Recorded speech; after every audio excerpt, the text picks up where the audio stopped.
Chapter 1. Willow Hawthorne had decided on a divorce. Today would be the last wedding anniversary she and Damien Thornton would spend together. Once the divorce agreement was signed, if all went smoothly, in a month, she could completely escape this oppressive 3-year marriage. At 10 p.m., she meticulously drew her eyebrows in front of the mirror, dressed in a limited edition designer gown, and fastened a matching diamond necklace. Her exquisite makeup barely concealed her fatigue. At 11 p.m., Willow Hawthorne took out her wedding ring, slipped it onto her ring finger, then picked up the divorce agreement lying nearby and tucked it into her purse. At 12 a.m., the sound of a key turning in the lock came from the front door. Willow Hawthorne, Damien Thornton walked in, not noticing her careful grooming in the slightest, his brow furrowed in slight displeasure. "Didn't you hear me come back?" Usually, as soon as he stepped out of the elevator, Willow would quickly open the door for him. A faint, fruity perfume wafted from him, sweet, with a youthful, sunny aura. Evidently, he had been with his white moonlight again, and the two had clearly been intimate recently. Willow lowered her gaze, concealing her disappointment and bitterness. When she looked up again, her face wore its customary gentle smile. "Sorry, I didn't notice." She rose and walked towards Damien Thornton as she spoke. The designer gown was adorned with a cascade of gemstones that sparkled with her every move. Damien finally noticed something different about her. She was meticulously dressed up, but when he spoke, it was still with a dissatisfied, accusatory tone. "You're going out at this hour?" He had, of course, forgotten what day it was, but it didn't matter. After midnight, it was no longer their anniversary. Willow had long since learned not to harbor any illusions about Damien Thornton. Ever since their wedding night, when he had fallen asleep drunkenly murmuring another person's name, she knew they would only ever be a contractual couple, and could only be a contractual couple. 3 years ago, Willow Hawthorne had suffered kidney failure and urgently needed a transplant. Her adoptive parents couldn't afford it, nor could they find a donor, so they desperately pleaded for help everywhere. Unable to bear their suffering, she had planned to go to a rooftop and jump. It was then that Eleanor Thornton found her, saying she could cure her, but Willow had to agree to one condition. She had to marry Damien Thornton for 3 years. Eleanor promised that Damien would let her go after 3 years and would provide her with as much convenience as possible. The reason was simple. She bore a striking resemblance to Damien Thornton's first love, and both were music majors. And that first love, forced into a marriage with a wealthy foreign family, had left him completely. Damien Thornton had fallen into a deep despair, avoiding the office, skipping meetings, missing family dinners. Rumors flew that he was wasting away over a woman. For the gift of life, this request was nothing. Willow Hawthorne naturally agreed. Fresh out of surgery, she moved into this penthouse as a stand-in for Damien Thornton's first love. At first, Damien Thornton was extremely averse and rejecting. If Willow ever tried to be kind to him, he would fly into a rage, smash everything in the house to pieces, and then storm out. Willow would always sit calmly amidst the wreckage, carefully applying medicine to the cuts on her face from flying porcelain shards, and mock herself in the mirror.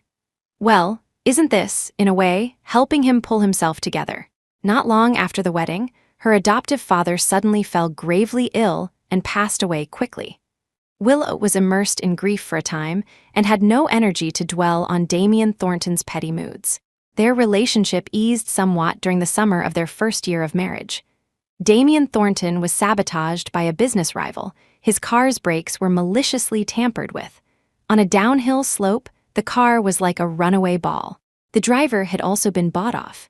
After locking the other car doors, he jumped out, leaving Damien and Willow in the backseat to die. The moment the car crashed into the railings, Willow unbuckled her seatbelt and held Damien tightly, acting as a human airbag.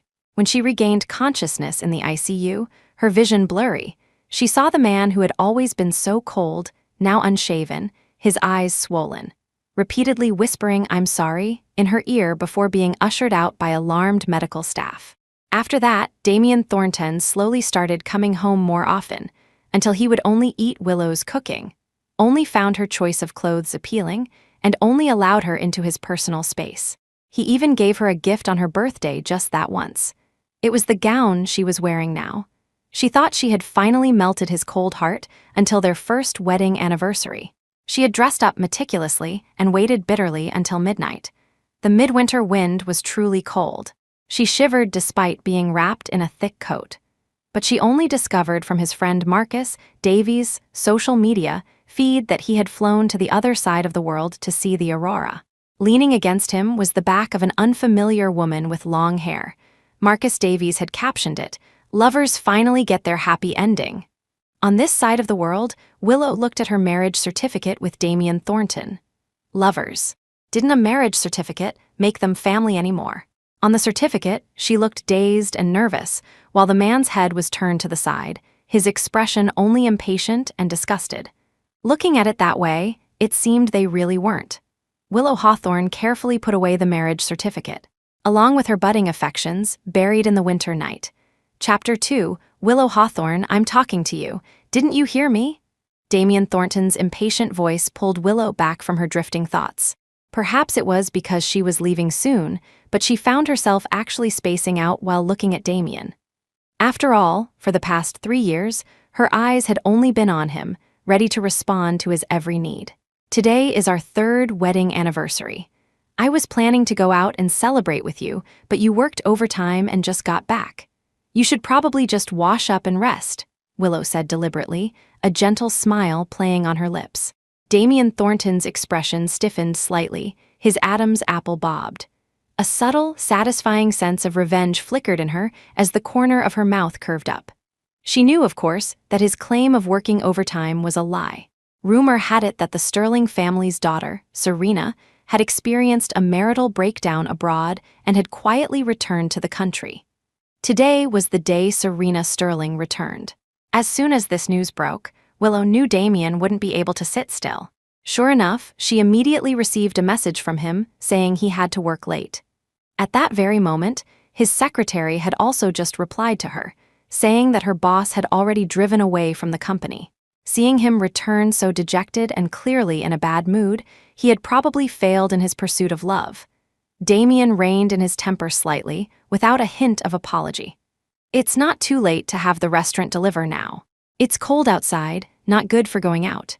It sounded like he was being considerate of Willow, but she knew he was just too lazy to spend time and effort on her.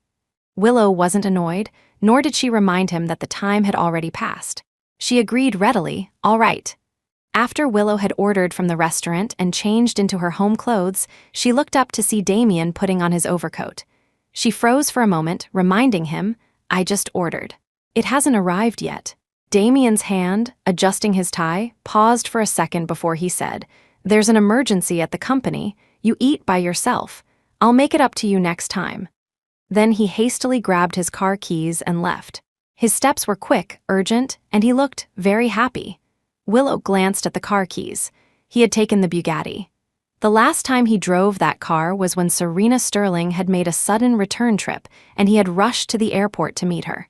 Willow had only later seen in the news that the foreign tycoon's collection consisted mostly of Bugattis, and that's how she knew Serena liked that car. There's an agreement to sign before you go. It was the first time she had called out to him as he was about to leave. Damien had just finished changing his shoes. A flicker of annoyance crossed his brow, then quickly vanished. You sign it for me. Bang, the door slammed shut. Willow stared at the closed door, wondering whether or not to thank Serena Sterling. Usually, the man wouldn't even bother to reply to her. Perhaps he was in a good mood just now, which was why he'd had the inclination to answer when she called out to stop him. She took out the slightly creased divorce agreement, pulled out Damien's dedicated signing pen, and imitated his handwriting to sign his name. It was a perfect imitation, identical to Damien Thornton's own signature. After getting married, she had been incredibly bored at home alone. She had tried practicing the piano, but after being told it was noisy, she never touched it again. With nothing else to do, she started imitating Damien Thornton's handwriting. At first, it was just for fun, but later, it became almost indistinguishable from the real thing. Damien then conveniently had her help sign some less important documents, most of which he had personally reviewed, so it wasn't a big issue. Today was the first time he had let her make the decision herself, and just by chance, it was the divorce agreement. It was signed smoothly, one could say. After signing, Willow called Eleanor Thornton. Upon learning it was signed, the person on the other end sounded slightly surprised. He agreed, "Yes, and please, Mrs. Thornton, don't reveal my plans for afterward." Eleanor Thornton was silent for a long time before sighing. "All right, I'll prepare what you need. There's still a month. Say a proper goodbye to Damien. You're not entirely out of his heart." Willow's smile was weak. "I know." No one knew better than her who resided in Damien Thornton's heart. Damien Thornton did not return that night. Willow curled up on the sofa, staring blankly at the night view, until drowsiness enveloped her, offering a brief escape. Chapter 3. The next morning, Willow rose early, washed up, and dressed, planning to go to City Hall to register the divorce first. Just as she opened the door, Damien Thornton burst in, reeking of alcohol. The smell of alcohol was mixed with a strong, fruity fragrance, and a red mark on his neck was quite conspicuous. It wasn't that his wife was overly sensitive, it was just that her husband was too careless to conceal it. Damien, oblivious, mumbled, "Going out again?" Willow hummed a low yes and brushed past him. The man sensed something was off and grabbed her hand. "Where are you going?" Her heart jolted. He usually paid no attention to her. Why was he suddenly so inquisitive? Then she heard the man continue, "Make some hangover soup before you go." Willow's breath hitched for a second. 3 years of suppressed humiliation surged up within her. Slowly, firmly, she pulled her hand away. "Make it yourself." Damien retorted without thinking. "How am I supposed to make it myself?" She had truly spoiled him too much. Willow sneered. "Then why don't you call Miss Sterling to make it?" The man, who had still been somewhat drunk, sobered up instantly, staring intently at Willow. "What do you mean by that?" She had already walked out the door, tossing back. "Exactly what it sounds like." Damien stared blankly as Willow left, his hand feeling empty, and a strange, uncomfortable feeling settled in his heart. How did she know about Serena Sterling? No, he had never tried to hide it, so it wasn't surprising that she knew. What was that attitude of hers just now? Was that still the same Willow Hawthorne? Was she angry that he didn't come home on their anniversary night? But the ringing of his phone soon interrupted his thoughts. Meanwhile, Willow came out of City Hall after completing the registration and paid the stand and a fee. It couldn't be helped. Divorce procedures were complicated and required both parties to be present. She had no choice but to hire someone who looked reasonably similar at a high price. She looked at the estimated date for receiving the certificate on the registration form. Her marital sentence had 1 month left. Just as she put it away, Damien Thornton's call came through. "Pick out some new furniture and bring it back." Why pick out furniture all of a sudden? Willow, out of habit, didn't ask further questions and planned to buy according to Damien's preferences. However, she then received a message from Damien with very detailed descriptions of each piece of furniture. It was clearly someone's specific request. A suspicion formed in her mind, but she didn't want to dwell on it. She spent the whole morning shopping and finally bought everything. As she returned home with the delivery man, the door opened to sounds of laughter and cheerful conversation. Damien was intimately conversing with a young woman. The woman wore a pristine white long dress, her hair cascaded down to her waist, and her smile was bright and pure. This must be Serena Sterling. Willow hadn't expected to meet her husband's first love for the first time in her and her husband's little home. The delivery man, trying to be congenial, said while unloading the goods, "Congratulations to you both on your new marriage." His eyes, of course, were on Damien and Serena. Damien looked embarrassed, a subtle hint of pleasure mixed with his awkwardness. Serena, however, quickly pulled away, clarifying, "We're just friends." Then she called out to Willow at the door, "You must be Chief Thornton's wife, right?" The delivery man, realizing his mistake, seemed to lose his ability to speak, remaining silent and finishing 30 minutes of work in 10. Willow returned the greeting calmly. "Miss Sterling, I've heard so much about you." Indeed, she had heard so much. Because of their hurried conversation that morning, Damien felt a little unnatural facing Willow, but he still introduced them. "This is Serena Sterling. This is my, wife, Willow Hawthorne." Wife. Even those 2 words seemed to scald his tongue, as if he were afraid Serena would accuse him of infidelity. "Is everything moved in? If you ask me, you should hurry up and divorce that cuckoo who's occupying the nest. Don't take up our Renee's place."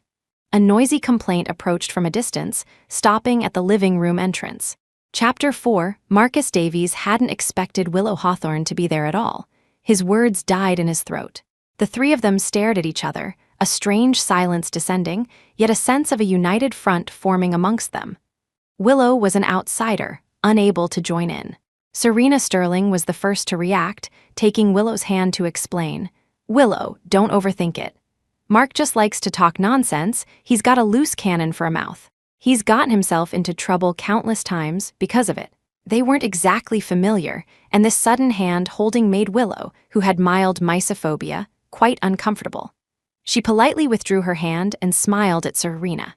"It's not the first or second day Marcus Davies has been a dimwit. I won't get angry with a half-wit." Hearing her curse him directly, Marcus's eyes widened in anger. "Who are you calling a dimwit?" This was outrageous in the past. No matter how much he mocked her, she could only take it. Did she grow a backbone today? Willow didn't even blink, staring at Marcus Davies with a playful gaze. Indeed a dimwit. Can't even understand something so obvious. Originally, Damien Thornton felt a little guilty towards Willow. But seeing her push away Serena's hand and hearing her attitude, that guilt vanished completely. He stated matter-of-factly, "Serena will be staying at our place for a while. Her parents on both sides are very angry about her return this time, and she has nowhere else to go." Even if they were angry, couldn't Serena Sterling afford a place to stay? Willow let out a sarcastic laugh, too lazy to pursue his excuse, which was riddled with loopholes. That laugh was very grating. The three people opposite her saw it clearly. Serena quickly tried to smooth things over. "I'm not planning to stay here, it's just Chief Thornton being too worried about me." "Willow, please don't take it to heart." It was unclear whether she was trying to smooth things over or provoke her. But to Willow, it no longer mattered. She curved her lips into her signature compliant smile. "It's all right, Miss Sterling, please stay here. There are plenty of rooms anyway. Since Miss Sterling is an honored guest, I'll give up the master bedroom." There were 2 master bedrooms in the house. She and Damien had never shared a bed.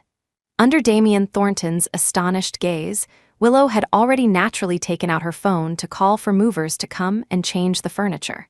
Willow was inside, directing the movers to carry out her furniture.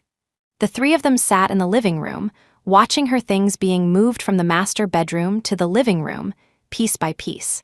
Marcus Davies couldn't help but whisper to Damien Thornton, "Chief Thornton, has she lost her mind? Didn't she get into a big fight with someone for you before? How come she's not jealous now?" Damien's face was also grim as he stared at Willow's calm and unhurried back. He knew better than anyone that something was wrong with her. She was still angry about Serena. All right, it was indeed a bit strange for him to leave her alone on their anniversary. Thinking about how she was all dressed up last night, it was clear how much she had been looking forward to their evening date. Had he perhaps gone a bit too far? "Chief Thornton, maybe I should just go to a hotel. His people probably wouldn't dare to cause trouble there." Serena leaned in and whispered in his ear. Damien saw the bruises on her wrist, and any insignificant regret he felt for Willow vanished. He grasped Serena's hand, his brow furrowed as he promised, "Just stay here. Don't worry, I won't let him touch you." But Serena recoiled as if scalded, abruptly pulling her hand back. "Miss Sterling, the bedroom has been cleared out. You can go tell the movers to arrange the furniture according to your requirements now." Willow had come into the living room at some point, a smile on her lips, but her eyes were cold. She had seen and heard Damien's words and Serena's withdrawal of her hand. No matter what, she was still Damien Thornton's wife in name. These two were being a little too hasty. Chapter 5, by the time Serena Sterling's bedroom was organized, it was already getting late. Marcus Davies accompanied Serena to retrieve the rest of her luggage, while Willow was still in the living room, tidying up her own things.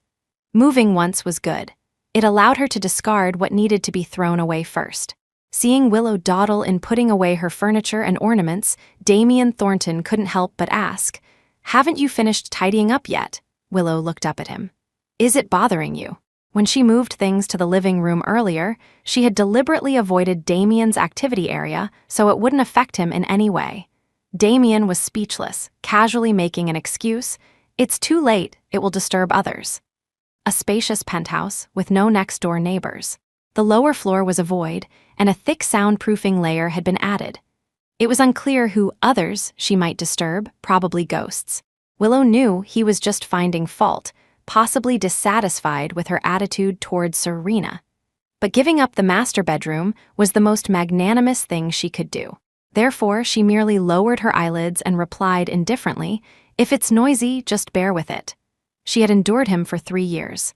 "Yes, throw all these away, just keep one coat." Willow waved her hand dismissively, clearing out the entire wardrobe, leaving only a set of winter clothes enough to get through this month. The movers were overjoyed. Her wardrobe was full of good clothes, and the wardrobe itself was made of solid wood. They happily took everything away. In the end, only a bed frame, a Simmons mattress, a set of winter clothes, and an unopened cabinet remained. Thinking about the contents of the cabinet, she had the movers move it into the room first, planning to sort through and discard things slowly later. Damien Thornton watched everything. When the movers carried the bed and cabinet back into the room, he inexplicably breathed a sigh of relief. Seeing Willow's haphazard way of throwing things out, he had thought she was about to leave for good. As night fell, Willow finally had some free time. She glanced up and saw the night view outside the window. Perhaps it was because she had thrown away so many things, which had also taken away a part of her heavy emotions. For the first time in a long while, she felt a spark of interest. She walked to the piano by the window and gently played a cheerful tune. She hummed unconsciously, her hands moving faster and faster, and a genuine smile gradually appeared on her face. "You can sing," a question came from the shadows. Thump. Willow, startled, pressed heavily on the bass notes. She looked towards the source of the voice and saw Damien Thornton's silhouette, half in shadow. She had completely forgotten he was still home after all. At this time, he was usually either at the company or at a social engagement. Willow stood up and closed the piano lid, her earlier lightheartedness gone. She began with an apology. "I'm sorry, I won't play the piano at home anymore." Once she left the Thornton house, she would play to her heart's content. Damien Thornton disliked the change in her attitude and pressed on. "When did you learn to sing?" he asked very seriously. Willow froze for a moment, then gave a wry smile. "I've always been a music major." After her marriage, a top music conservatory abroad had sent her an invitation. Only then did she realize her professor had recommended her. She had hopefully asked Damien if she could go. Damien had only said the house wouldn't feel right without her. That one sentence had firmly trapped her in the Thornton household. Naturally, she had missed that great opportunity. She wondered if now that she was divorced, she could fight for another chance for herself. Fortunately, Damien Thornton didn't press further. He stood up and picked up his overcoat. "Let's go. Serena is treating us to dinner." There was no room for discussion. Willow had something she wanted to say, but she swallowed the words back down. This was the first time she had sat in the passenger seat of Damien Thornton's car. This time it wasn't the Bugatti, just their everyday Mercedes. After fastening her seatbelt, she thought for a moment and then made a call. "Hello, Mom. I can't make it back today. I'll come over for dinner next time." Chapter 6. Damien Thornton's heart stirred slightly. He glanced sideways at her, suddenly remembering that today was her scheduled day to visit her family. They had previously agreed that the day after their wedding anniversary, she would go to her mother's place for dinner. However, he had always used various excuses to refuse, and she had always gone alone. Over time, he had completely forgotten even this date. Willow, however, seemed long accustomed to it, calmly answering the questions from the other end of the line. "He's not coming back, he's busy." "Yes, it's fine. I'll have plenty of time to have dinner with you in the future. We can even go on a trip together." What did she mean? What did she mean by plenty of time? Did she have plans for a trip? Damien's throat tightened, a question almost slipped out. He waited for Willow to explain. But after Willow hung up, she said nothing and simply closed her eyes. The green light turned red. Damien could no longer hold back. "When did I agree to go on a trip with you? I have to accompany Serena for the foreseeable future." Willow was trying to rest when she was suddenly hit with this. She stared blankly. "When did I ask you to go on a trip with me?" His brow furrowed. "Then who are you going on a trip with?"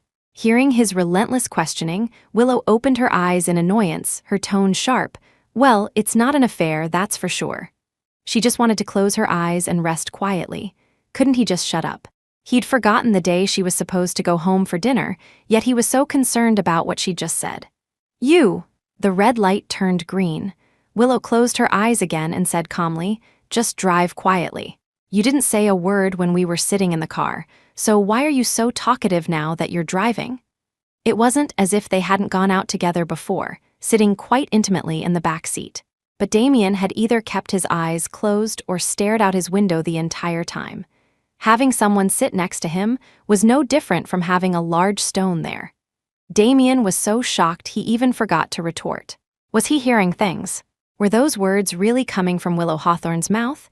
He even drove past the restaurant, causing them to be 10 minutes late. Willow watched Damien Thornton's hurried back and felt a growing sense of deep emotion. She had been married to this man for 3 years, and he had always been composed and in control.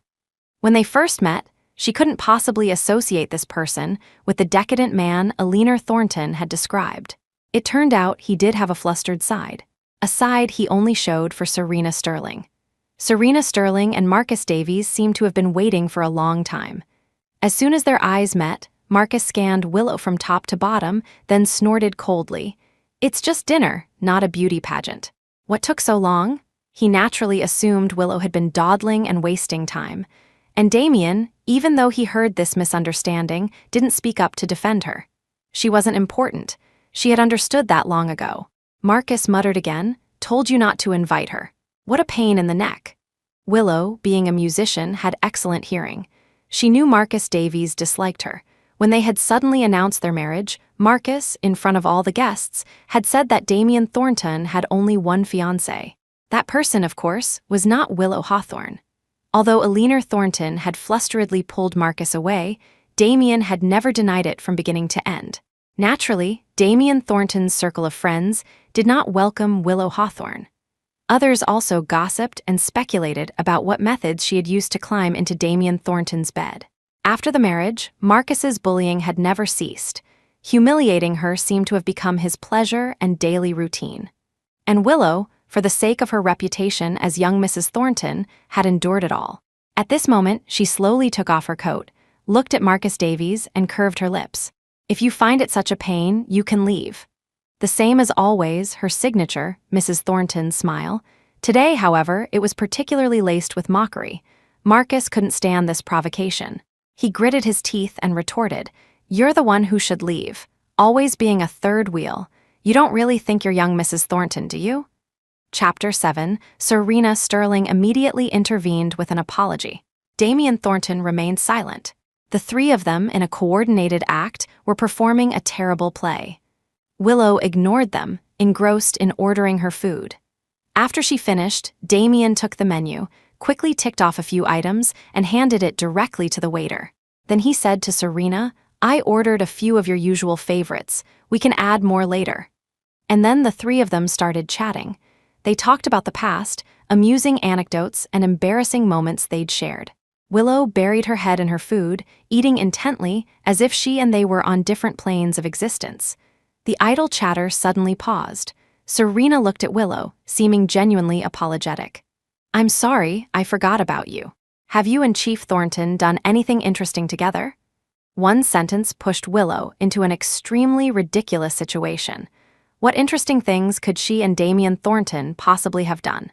Just as Willow was about to answer, someone at the next table suddenly exclaimed, "Watch out!" The next second, the huge crystal chandelier overhead came crashing down. Damien Thornton shouted, "Serena!" He shoved Willow aside, using the momentum to leap across the table, and rolled several times with Serena in his arms. And Willow was pushed directly under the path of the crystal chandelier. The sound of shattering crystal exploded in Willow's ears. Customers in the restaurant screamed and scattered. Willow, slightly dazed, reached out to push herself up. A searing pain shot through her palm. Lifting her hand, she saw blood all over her palm and arm. Someone shouted, "Call an ambulance! Oh my God, so much blood." "Is she still alive?" Willow's blurred vision saw a crowd caused setundity, inus her, while not far away, Damien Thornton was holding Serena with no time to check on her condition. She fumbled for her phone, intending to help herself, but before she could reach her pocket, she lost consciousness. She woke up again 5 days later. Her ears were buzzing loudly. Willow opened her eyes and realized the old man in the next bed was watching the local news. Coincidentally, her incident was being reported. A sudden fall of a restaurant chandelier injured 2 people, who have been sent to the hospital for treatment. Relevant departments are investigating. Then it cut to surveillance footage from the time and videos uploaded online by concerned passersby. The scene in the footage was a complete mess. The chandelier had smashed onto the floor, scattering everywhere. And amidst those sharp crystal fragments lay a person, covered in blood. But no one cared about her condition. At the end of the footage, in the corner of the screen, Damien Thornton was seen anxiously half-supporting Serena as they walked out, neither showing any obvious major injuries. Willow stared blankly, watching the entire news report. She leaned against the headboard, her mind empty. "You're awake?" A middle-aged woman came in carrying a large bag of fruit. Seeing Willow's eyes open, she sat down on the edge of the bed, her face full of distress. Seeing the visitor, Willow's tightly furrowed brow relaxed a little. "Mom, why did you come?" Martha Hawthorne's eyes were bloodshot. It looked like she had stayed up all night, but she didn't care at all. She took her daughter's hand, wanting to say something, but when she opened her mouth, only tears welled up. Fighting them back, she finally just hugged Willow tightly, choking out, "It's Mom who has wronged you." She had seen everything of how Damien Thornton had treated her daughter these past few years, but weighed down by the debt of saving her life, she really couldn't say much. Fortunately, this torment was about to end. Hearing her mother's choked sobs, Willow's heart also ached. She hugged her back. "What are you saying? If it weren't for you, I would have died in that snowstorm long ago." Mother and daughter held each other quietly for a while, their emotions calming down. Martha Hawthorne then spoke about Willow's condition. "The doctor said there are multiple lacerations, but thankfully no tendons were injured. You should be fine after half a month of rest." Half a month. There was still half a month until she could get her divorce certificate. Perfect. Being hospitalized also saved her the trouble of dealing with Damien Thornton. She asked casually, "Has he been here?" They both knew who he referred to. Chapter 8. Martha Hawthorne choked, wanting to lie to make her daughter feel better. But Willow had already seen through it, shrugging indifferently. "It's better if he doesn't come. Looking at him makes me sick." Martha Hawthorne looked at her daughter with love and guilt, wanting to comfort her but not knowing where to start. Fortunately, fortune and misfortune go hand in hand. During Willow's hospitalization, she received a reply from the university she had applied to. They offered her a chance, but required her to first submit an online interview video. Singing with her voice wasn't difficult. The hard part was where to find recording equipment now.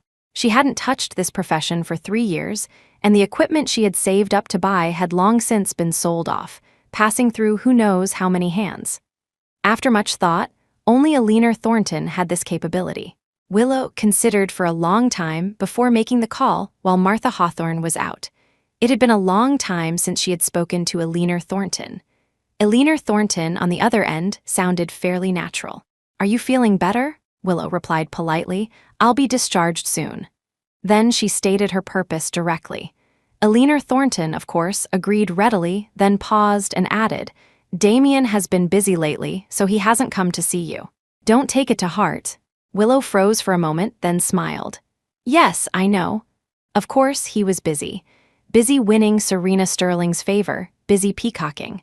For the past half-month, gossip about young Master Thornton pursuing his true love had been flying everywhere.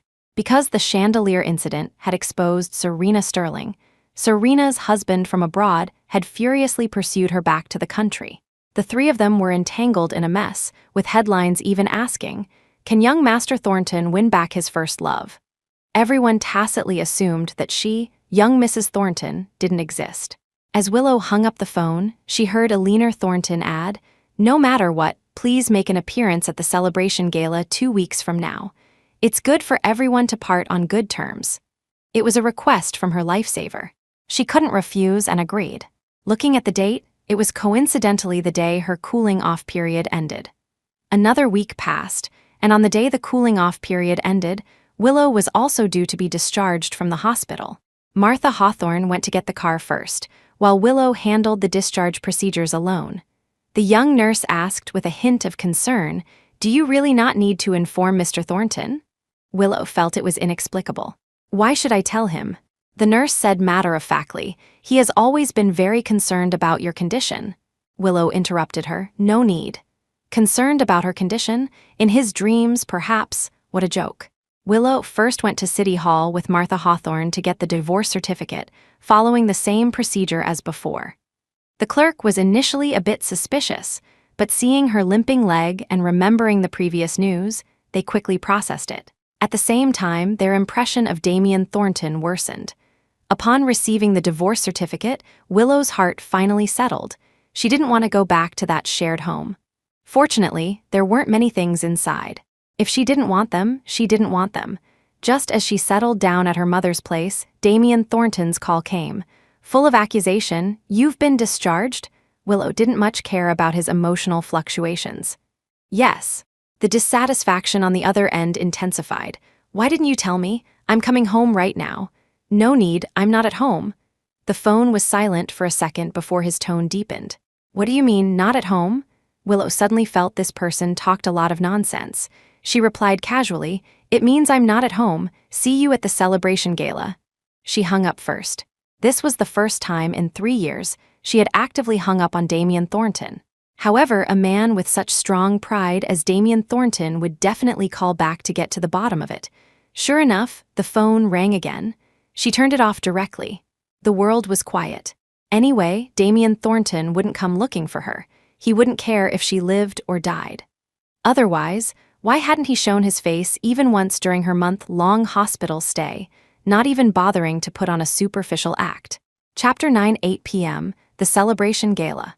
Willow Hawthorne deliberately wore the only gift Damien Thornton had ever given her and arrived at the banquet hall punctually. Although the cast was off, she still wasn't quite used to high heels, so she wore a pair of flats. A waiter eagerly asked about her companion. Just as Willow was about to speak, she caught sight of Damien Thornton and Serena Sterling getting out of a car, arm in arm. The three of them met eyes at the main entrance. Serena quickly released Damien's arm, her expression somewhat urgent, as if wanting to explain something. Willow, limping slightly and with some difficulty, walked over and naturally linked her arm with Damien Thornton's. "I'm with Mr. Thornton." Damien Thornton's peripheral vision caught Serena and his hand started to pull back. But Willow didn't give him the chance, gripping his arm tightly, almost forcibly restraining him. As a result, as soon as they entered the banquet hall, Damien immediately flung off her hand, his expression unpleasant. It was called a celebration gala, but it was actually a social battlefield. Everyone knew how to read the room. Since even Damien Thornton didn't pay Willow any mind, others were even more blatant. "Is that woman in the red dress young Mrs. Thornton? My heavens, that's an old model from 2 or 3 years ago. Isn't she embarrassed to wear it out and shame the Thornton family? And what are those shoes? Where would young Master Thornton find the time to care what she wears now? Didn't you see that the young master of the Smith family is here today too? There's definitely going to be a good show later." Willow heard everything clearly, but leisurely sipped her drink in a corner, occasionally glancing in Damien Thornton's direction. He was like a knight protecting his flower, firmly shielding Serena Sterling from all possible harm. "Young Mrs. Thornton, drinking alone and feeling down?" A flippant, teasing voice. Willow turned her head. It was someone who had business dealings with the Thornton family, surnamed Miller, she thought. Despite having the divorce certificate, she was still young Mrs. Thornton in name today, so she maintained her etiquette. "Mr. Miller, good evening. Mr. Miller, after greeting her, didn't leave but instead took a step closer. "Shall I have a couple of drinks with young Mrs. Thornton?" As he spoke, his hand suggestively moved towards Willow. Even a fool could see Mr. Miller's intentions. Her face darkened and she sidestepped, sternly reminding him, "Please have some self-respect." Mr. Miller, his pride wounded, changed his expression instantly, grabbed her wrist and mocked, "Playing coy are we?" Willow tried to pull her hand away, but he gripped it even tighter. Everyone's attention was on Damien Thornton and Serena Sterling, and no one noticed what was happening here. Suddenly, Willow and Damien Thornton's eyes met across the crowd. Damien quickly noticed Mr. Miller grabbing her hand and started to push through the crowd towards her. Halfway there, someone exclaimed, "Miss Sterling, why are you bleeding?" His steps quickly reversed, without a moment's hesitation. That ray of light dimmed again until it disappeared completely. Willow lowered her eyelids, glancing at her phone screen. 9 o'clock. 2 hours until her 11 o'clock train ticket. She thought for a moment, then her free hand reached for a wine glass. With a clang, she smashed it on Mr. Miller's head, answering him, playing polite. Mr. Miller was stunned by the blow. Just as he was about to retaliate after recovering, security guards, alerted by the noise, escorted him out. Willow looked down at her wine-stained gown, then turned to go to the powder room to deal with it. After all, she still had to speak as the nominal young Mrs. Thornton later. 9:30. The stubborn wine stain just wouldn't come out. Willow scrubbed with all her might. Marcus Davies' voice came through the microphone. "We are gathered here joyfully today for another purpose to witness Mr. Damien Thornton's proposal to Miss Serena Sterling." A huge uproar erupted from the guests. Then the microphone went silent, replaced only by a lively, chaotic murmur of conversations. Willow's scrubbing hand suddenly stopped. No wonder Alina Thornton had insisted she attend. It wasn't for her to appear as young Mrs. Thornton, but to publicly shed that identity. She had thought Alina Thornton had some affection for her, so she had always harbored a subtle sense of apology. It turned out to be utter exploitation from start to finish. Willow sat blankly in front of the mirror for a moment. 10 o'clock. She made up her mind, left early, and slipped out quietly through the back door. 11 o'clock. The station was deserted. Willow, carrying very little luggage, boarded the long-distance bus on time. She had done all she could. Willow Hawthorne's life, like a summer bloom, was finally about to blossom brightly. Chapter 10, Damien Thornton, finally managed to brush off Marcus Davies' teasing and settle Serena Sterling. He turned to look towards the bar area, but it was empty. His face immediately tensed. He instructed Marcus, "Take care of Serena." He himself strode towards the bar and asked the bartender, "The man and woman who were here earlier?" He had clearly called security over to check the situation. The bartender answered honestly, "The man was kicked out. The lady seemed to have gone to the powder room." Damien went to the powder room and knocked before entering.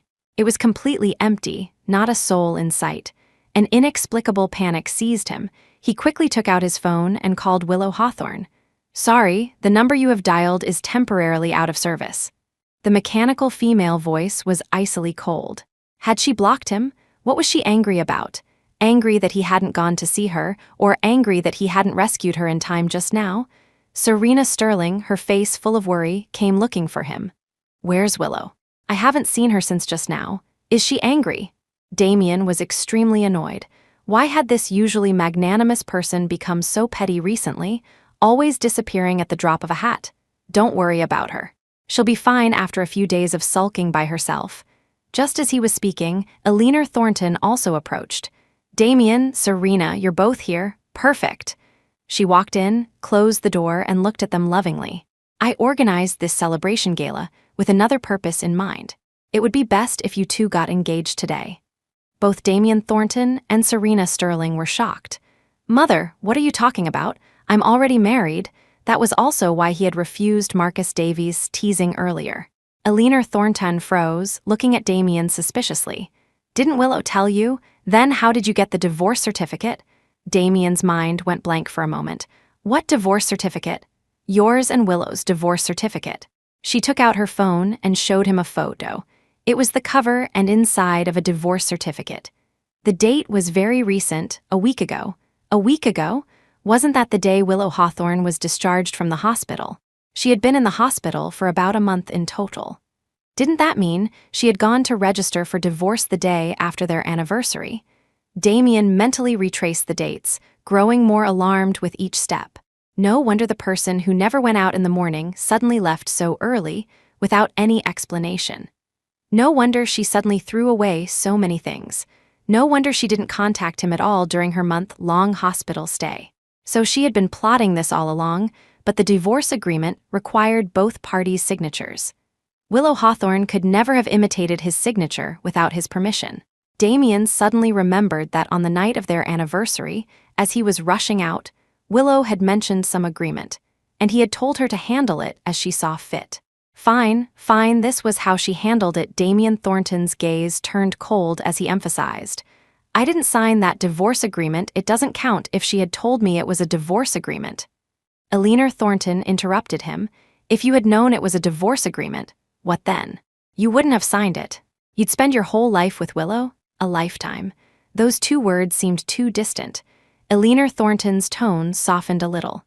Since Serena is back now, and you and Willow are already divorced, why not take this opportunity to get back together? It would also put one of my worries to rest. The two were a well-matched couple, similar in family background and experience. She also understood Serena's forced marriage. This was an ideal match. Damien Thornton, however, looked bewildered, still pondering what Eleanor Thornton had just said. Spend a lifetime with Willow Hawthorne? He had never imagined it, but he had also never imagined a life without her. Chapter 11, after a brief moment of panic, Damien Thornton calmed down. Mother, let's not talk about the engagement for now. Back then, Willow Hawthorne had done so many unreasonable things to marry him. How could she just divorce him like that? It was probably a photoshopped image, designed to make him panic and apologize. The more Damien thought about it, the more likely it seemed. He signaled for Eleanor Thornton not to mention it again. Serena Sterling, who had been silent all along, helped Eleanor Thornton out. Aunt Eleanor, there might be a misunderstanding. Please don't worry yet. Eleanor Thornton sighed. She didn't understand her son's thoughts but respected his decision. During the latter half of the celebration gala, Damien Thornton was somewhat absent-minded. His gaze kept drifting towards the powder room, always feeling that Willow Hawthorne would walk out at any moment. But he didn't see her shadow again until the banquet ended. Marcus Davies saw off a group of friends and came to Damien Thornton's side, punching him on the shoulder. What are you thinking about? Such a great opportunity today, and you didn't seize it. If you had actually proposed, what would that Smith fellow have to do with anything? Over the past 3 years, Marcus Davies had often instigated him like this, and back then, he would just smile. But today, it sounded particularly jarring. Damien Thornton turned and stared at Marcus Davies, reminding him, I am already married to Willow Hawthorne. Unfortunately, Marcus Davies didn't read between the lines, still thinking he was troubled by this marital relationship, and said indifferently, getting a divorce is so simple. It's not too late to propose first and then get divorced. Upon hearing the word divorce, Damien Thornton's temples throbbed. His face turned cold, and he ignored Marcus Davies. He went home with Serena Sterling. Opening the door to his home, he realized for the first time how dark, empty, and quiet this house was. He subconsciously looked towards the sofa, still clinging to a sliver of hope. Willow used to sit there waiting for him, but today it was just empty. Serena Sterling sensed something was wrong with him. Thinking about their conversation in the powder room earlier, she comforted him. Maybe it's just a misunderstanding. Why don't you go check her room? Damien Thornton, however, shook his head. There's no need. She would come back. Willow Hawthorne couldn't leave him. He was very sure of that. But days passed, and there was no sign of Willow Hawthorne returning. Her phone number changed from out of service to non-existent, cutting off even his last thread of hope for finding her. This anger was lasting far too long. Damien Thornton thought this, yet he felt inexplicably restless. After much deliberation, he thought of someone. In a small suburban bungalow, Martha Hawthorne expressionlessly poured Damien Thornton a glass of plain water and placed it thud in front of him. The coffee table and sofa were a size too small. His legs couldn't stretch out properly and had to be uncomfortably propped up. But Damien Thornton didn't utter a single word of complaint. He didn't even glance at the tea, asking urgently, Mom, where did she go? Martha Hawthorne frowned, correcting him, I'm not your mother. Damien Thornton was taken aback and had to obediently change his address. Aunt Martha, can you tell me her whereabouts? Right now, the only person in the world who might know Willow Hawthorne's whereabouts was her adoptive mother. Martha Hawthorne still maintained a stern face. I don't know. Damien Thornton didn't believe her for a second, his tone growing more urgent. You're her mother, how could you not know? He had a stubble around his mouth, looking decadent and pitiful. Martha Hawthorne sighed and answered seriously, I really don't know. She left with just simple luggage. She had thought about asking for her whereabouts too, but then decided against it. Let her daughter enjoy her rare freedom. Chapter 12, Damien Thornton couldn't get any information from Martha Hawthorne. He tried to investigate other leads, but found that Willow Hawthorne had dedicated herself almost entirely to her home these past few years, with no regular social circle. Just like that, she had vanished into thin air. Damien Thornton didn't just accept it. He used a vast amount of manpower, energy, and financial resources to find her. He turned the world upside down, but couldn't find a single hair. This reckless waste of resources caused dissatisfaction among the board of directors, who reported directly to Eleanor Thornton. Eleanor Thornton, left with no choice, summoned Damien Thornton back. "Come home for a bit, I have something to tell you." Damien had a gut feeling it was related to Willow Hawthorne and immediately drove back. Eleanor Thornton sat quietly on the sofa, a thick file resting on the coffee table. He wanted to ask, but his eyes caught the file's title first. Contractual marriage agreement. Every word was familiar, yet they combined into something he couldn't comprehend. Or rather, he didn't want to comprehend. His heart trembled as he picked it up. Page by page, he flipped through the clauses, detailed down to laundry and cooking, each appearing like a mocking face. So, Willow Hawthorne's meticulous care for him was all based on such an agreement? Eleanor Thornton didn't say much, stating concisely, "The agreement has now ended. Her departure is inevitable." Damien Thornton clenched the agreement tightly, gritting his teeth. An unspeakable anger mixed with immense sorrow formed an emotional vortex, but he wasn't swept away by the vortex. He calmly asked, "Then you should know her whereabouts, right?" The agreement clearly stated that she would be helped with her future arrangements. She had previously said she was a music major. With this opportunity, she would likely choose to study abroad. The more he thought, the more he felt his deduction was correct. A light gradually appeared in his eyes as he anxiously awaited Eleanor Thornton's answer. But Eleanor Thornton just shook her head. "I'm afraid I have to disappoint you. I don't know." Willow Hawthorne had asked her for many things, even preparing a set of high-end audio equipment. But in the end, none of it was used. When she saw Damien Thornton gradually descending into madness, she had thought of secretly persuading Willow to come back and see him, but she couldn't contact her at all. Willow Hawthorne hadn't just vanished from Damien Thornton's life, she had vanished from hers as well.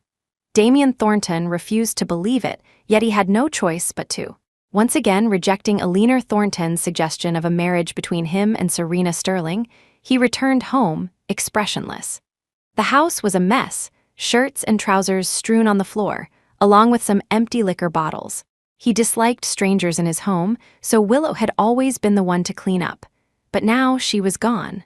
Serena Sterling had also moved out the day after the celebration gala. He hadn't stopped her. Even he himself was surprised. Damien Thornton threw himself onto the sofa, blending into the darkness. His phone suddenly rang sharply. Marcus Davies sounded somewhat panicked on the other end. "Chief Thornton, come quickly, something's happened to Renai." He abruptly got up, dressed, and rushed to Marcus Davies' location. It was a certain bar. Serena Sterling was having a small gathering with friends. Victor Smith somehow found them. They exchanged a few words, things didn't go well, and Smith started to get violent. The bartender had already been beaten and sent to the hospital. Damien Thornton already had a smoldering anger in his heart. Seeing Victor Smith being so arrogant, he exploded instantly. The two men scuffled and both ended up at the police station. Serena Sterling, her face full of distress, dabbed at Damien Thornton's wounds, inevitably anxious. Why did you fight him? Their physical builds were not in the same league at all. Damien let her tend to his wounds, then suddenly spoke, "Let's get married." Chapter 13, What? Victor Smith, standing nearby, clenched his fists again. Have you no shame? Serena Sterling also lowered her hand, looking at Damien Thornton seriously. Do you know what you're saying? Damien Thornton met her gaze earnestly. I know. Willow Hawthorne and I are already divorced, so there won't be any problems. Instead of wasting your life with this hothead, why don't you be with me? After he finished speaking, Serena Sterling's face instantly turned cold, and she distanced herself from him. Chief Thornton, you should know I've only ever seen you as an older brother figure. For so many years, she had few close friends, and Damien Thornton was one of them, always extending a helping hand when she was isolated and helpless, including this time when she fled back to the country. It was true that she had been in love with Damien Thornton back then, but it was also true that they were now just friends. She now only considered him a friend. She had thought that after hinting so many times, he would at least understand. Damien Thornton hadn't expected this development. He stared blankly at Serena Sterling, reminding her, but if you don't marry me, you'll be taken back. Are you going to continue to go back and endure beatings and waste your years? Serena Sterling paused, not replying for a long time. The police came to mediate. Victor Smith, his face full of remorse, held Serena Sterling's hand, repeatedly assuring her it would absolutely not happen again. In the end, Serena Sterling forgave him, and the two bought tickets for the next flight back. Damien Thornton huddled alone in the huge house, like a soulless shell. He shut himself in for 3 days. On the third day, something suddenly occurred to him, and he opened Willow Hawthorne's room. It was so empty. Why hadn't he noticed before how empty her room was? He saw the small cabinet that Willow Hawthorne hadn't had time to tidy up. He pulled it open and found all sorts of things inside: various dolls, anniversary stickers, and a bouquet of dried flowers. It looked very familiar. He looked at the note tucked inside and remembered. These were the flowers he had sent her when she risked her life to save him. He remembered how vibrant they had been then. He hadn't expected them to be preserved here as dried flowers. Then there was the velvet box containing the ring. Seeing the ring still faintly glinting inside, his heart trembled violently. On the bottom shelf of the cabinet lay a neatly folded gown, its collar still bearing an untreated dark wine stain. He knew this was the birthday gift he had given her. He could only recall it thanks to the celebration gala that day. He had heard the gossip from others at the gala that day, something about the dress style being old, the accessories cheap, and so on. Hearing the timeline they mentioned, he then remembered he had casually given her such an item, thinking that on their last wedding anniversary she had also worn it. Damien Thornton's heart clenched. He reached out and stroked the texture of the fabric, as if gently caressing Willow Hawthorne. Why had he never thought before about how he would spend his future without Willow Hawthorne? He shut himself in his room day after day. Eleanor Thornton, seeing the person who had finally emerged from his shell revert to his previous decadent state, was furious. But no matter how much she reprimanded him, Damien Thornton only hid himself deeper. Gossip surrounding the Thornton family filled countless articles, and someone even wrote a long piece analyzing the love-hate relationships of these individuals. Until an article focusing on Damien Thornton's wife went viral, the internet buzzed with excitement for a while. This excitement also reached a remote, 18th-tier small city. In a lounge bar, young people whispered gossip while a short-haired woman on stage tuned her guitar. Another long-haired woman walked over and patted her shoulder. "Summer Bloom, did you see today's trending topics?" Chapter 14, the woman called Summer Bloom looked up.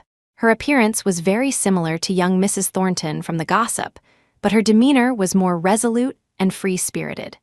This was Willow Hawthorne's 3rd month performing at the Twilight Bar, and she had already become a mainstay.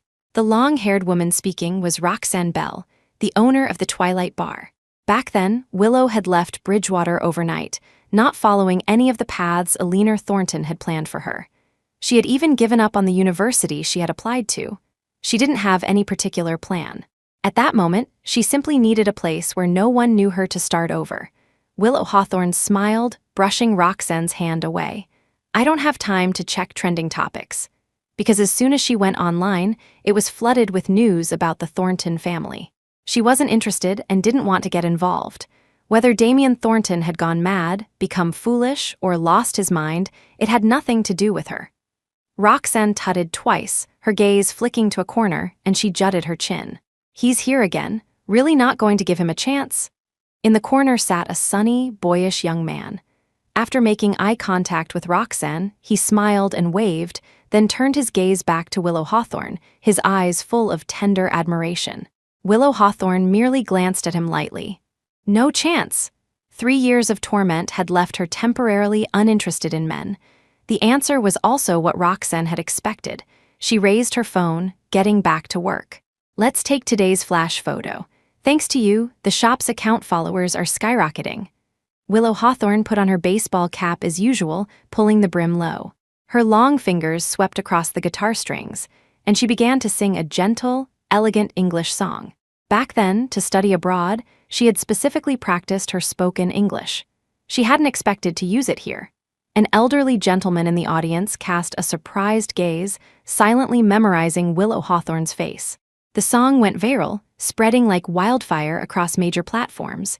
Roxanne was overjoyed, the Twilight Bar's traffic surged. Only Willow Hawthorne felt a faint unease.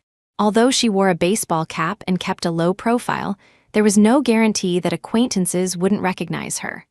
Moreover, now that there were more people, there were always some without a sense of boundaries who would try to take a picture of her face. Every day, Willow Hawthorne had to wait until closing, change her clothes, before she could go home with peace of mind. Despite such caution, she still encountered unforeseeable trouble.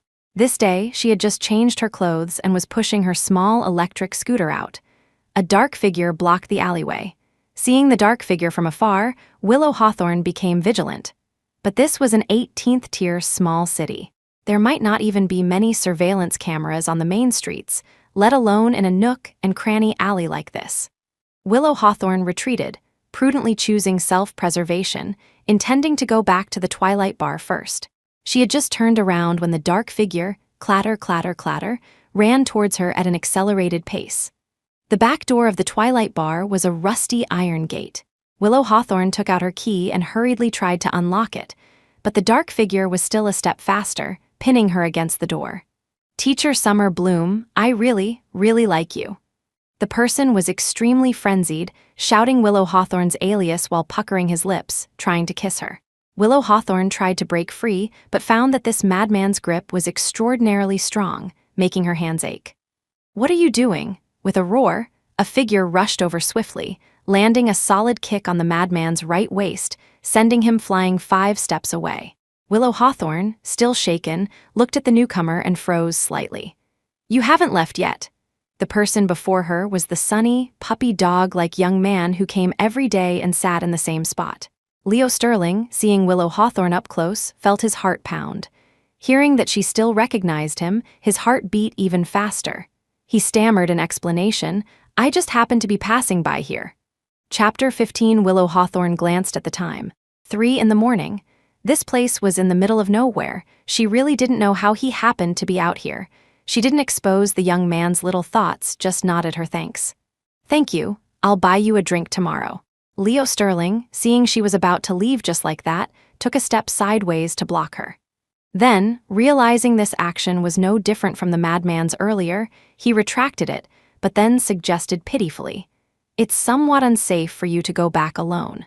How about I ride my bike and escort you?" Willow Hawthorne looked at her own small electric scooter. "I have one." Leo Sterling waved his hands repeatedly. "What I mean is, I'll ride my bike behind you. I won't follow you all the way home, just make sure you get home safely." Understanding he meant well, Willow Hawthorne didn't dwell on it further. The two became acquainted because of this incident. Slowly, Willow Hawthorne learned his name was Leo Sterling, a university student from a foreign university, currently on a leave of absence. When she asked about the reason for his leave, he looked like he couldn't speak of it, so Willow didn't press further. But at least Willow Hawthorne had made her second friend in the city. On the other side of Bridgewater, Damien Thornton stared blankly at the videos circulating everywhere on the platform. The voice of the person in the video was gentle and low, like a babbling brook, narrating softly. The figure in the video was so familiar, yet he didn't dare to recognize her. Could it really be her? How could she be in such a remote place? After that English song, he had started following this lounge bar. Whenever a similar figure appeared, he would save the video. From initial confirmation to eventual repeated viewings, it was like quenching thirst by looking at plums. Until he saw a man's figure frequently appearing in the frame. Whether on the left or right, he could always see the same man in the corner, looking at the singing woman with eyes full of admiration. Who was he? Was he already with this Summer Bloom? This uncertainty tormented Damien Thornton to the point of madness. This Summer Bloom, was it really her?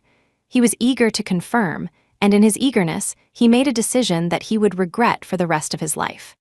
In the small city, Willow Hawthorne had a rare day off and had arranged to go out with Leo Sterling for a walk to relax. Just as she stepped out, she received a call. The person on the other end said something, and Willow's originally smiling face immediately darkened, her lips turning down. "What did you say?" She hung up the phone, immediately bought a ticket, and didn't forget to find time to apologize to Leo Sterling. "Sorry, something urgent came up." Leo Sterling didn't ask further, immediately taking her to the station and asking with concern, "Do you need me to go with you?" Willow Hawthorne's expression was terrifyingly cold. "No need." As evening approached, she arrived in Bridgewater. Ignoring her exhaustion, she went directly to the city center hospital. After asking for the ward number, she walked over quickly. 2 bodyguards stood at the door, blocking her. "Hello, unauthorized personnel are not allowed." Willow Hawthorne glanced at them. Their faces were very familiar. They were the Thornton family's bodyguards. Her face was cold as she squeezed out a few words through gritted teeth. "I am her daughter." The bodyguards flinched and silently made way. Willow Hawthorne opened the ward door and at a glance saw Martha Hawthorne lying quietly in bed, tubes inserted all over her body. The person who usually called her name gently was now hanging on by a thread, barely breathing. "Willow," a disbelieving cry came from the doorway. Willow Hawthorne looked over, hatred flaring in her eyes. She strode over quickly. Slap! A slap landed squarely on Damien Thornton's face. Damien Thornton's head was whipped violently to the side. The bodyguards tensed, about to protect him. Damien Thornton waved his hand, signaling them it was all right, and even closed the ward door. Chapter 16. Willow Hawthorne trembled with anger, questioning, "Do you people have any bottom line? I accepted your kindness. I wasn't sold to you. The agreement is over. What more do you want?" She had received a call from a neighbor, saying that the Thornton family had come looking for Martha Hawthorne. They didn't know what was said, but Martha suddenly jumped from upstairs, and the neighbor urged her to come back quickly. Damien Thornton, caught off guard by the word agreement, blurted out, "Your feelings for me. Were they all just part of the agreement? Was there not a shred of sincerity?" The ward was so quiet you could hear a pin drop. Willow Hawthorne hadn't expected that in such a situation, Damien Thornton's first question would be whether she had any genuine feelings. She forced a sarcastic smile, staring at him coldly, emphasizing each word, "No. I was just acting according to the agreement. As for who my contractual husband was, I didn't care. It could have been you, or it could have been anyone else." Satisfied? Damien Thornton had never seen such a ruthless expression on her face, as if there was a deep-seated hatred between them. Willow Hawthorne gritted her teeth and warned, "I will pursue this matter to the end. Get out." Willow Hawthorne stayed by the hospital bed for a whole week before Martha Hawthorne finally woke up. The first moment Martha saw Willow, tears streamed down her face. It's Mom who is useless, letting them still have the nerve to come and demand someone. Since we owe them, let Mom pay it back with this life. After saying this, she fell back into a coma. While watching over her, Willow had checked the surveillance footage from home. First, Damien Thornton came to the door, tearfully asking for her whereabouts. After being rebuffed, Eleanor Thornton came, using a combination of threats and inducements, saying that if Willow Hawthorne was willing to sign another agreement, she could name her terms. Martha Hawthorne had cursed her away. Both had been turned away.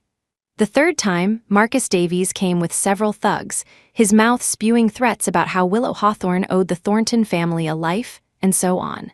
Martha Hawthorne had already been driven mad. She screamed that she would repay this life for her daughter, and then jumped directly from the residential building. Willow Hawthorne saved each of those clips, watching them over and over to confirm details with her lawyer. Until she became numb. "Willow, eat something." Damien Thornton, shamelessly, brought food again, trying to console her in a low voice. Willow Hawthorne looked at the person in a deep coma on the hospital bed, her face filled only with disgust for Damien Thornton. "Get out." This wasn't the first time Damien Thornton had brought something, nor would it be the last.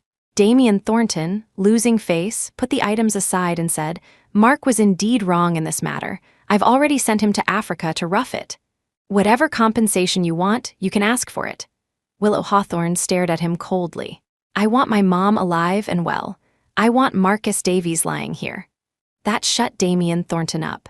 During this period, Eleanor Thornton also came several times, bringing her ridiculous agreement, trying to buy out a few more years of Willow Hawthorne's good life. "Mrs. Thornton, are you a human trafficker?" Willow Hawthorne only asked this one question, and Eleanor Thornton never came again. The Thornton family didn't take it seriously, thinking Martha Hawthorne could recover. But after half a year in this vegetative state, Martha Hawthorne still couldn't survive the harsh winter and quietly stopped breathing on a winter night. Willow Hawthorne cried until she dry-heaved, cried until she was numb, cried until her eye sockets ached. Half a month before the spring festival, she personally buried Martha Hawthorne. From now on, she was truly an orphan. In the sub-zero temperature, she knelt before the tombstone for an entire night. The next day, she was found by the cemetery management staff and taken to the hospital. Fortunately, she received timely treatment and her knees were saved. Chapter 17. The first thing Willow Hawthorne saw when she woke up was Damien Thornton sitting by her bed. Seeing her awake, he asked with nervous concern, "Are you okay? Are you uncomfortable anywhere? Why were you outside alone for so long? You scared me to death." It sounded like incessant, caring chatter. A side of Damien Thornton that Willow Hawthorne had never seen before. But he was indeed one of the accomplices in her mother's death. Willow Hawthorne's expression didn't change at all. She informed him calmly, "I've already taken you to court. From now on, unless absolutely necessary, we will only meet in court." Damien Thornton's chattering voice came to an abrupt halt. His fingertips trembled. This day had finally come. When he had taken Martha Hawthorne to the hospital, he had prayed that nothing would happen, otherwise, he would live his entire life in endless regret. He had hired the best doctors and equipment in the world, but they could only keep Martha Hawthorne barely alive. Seeing Willow Hawthorne repeatedly watch the surveillance footage of them harassing Martha, then looking up at him with an indifferent, empty gaze, Damien Thornton knew it was already irreparable. Going to court for the Thornton family's legal team was not a big deal. But for Damien Thornton, it was proof that Willow Hawthorne had completely become his enemy. His original intention was to make Willow Hawthorne come back voluntarily. He hadn't expected one wrong step to lead to a cascade of errors until he lost everything. Damien Thornton looked at Willow Hawthorne like a kite with a broken string, not knowing where it would fly, but always further and further away from him. He stared at her intently, his voice trembling. "Willow, give me a chance to make amends.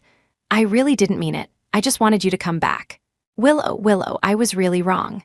Willow Hawthorne closed her eyes wearily, uttering a cool sentence, "Damien Thornton, you make me sick."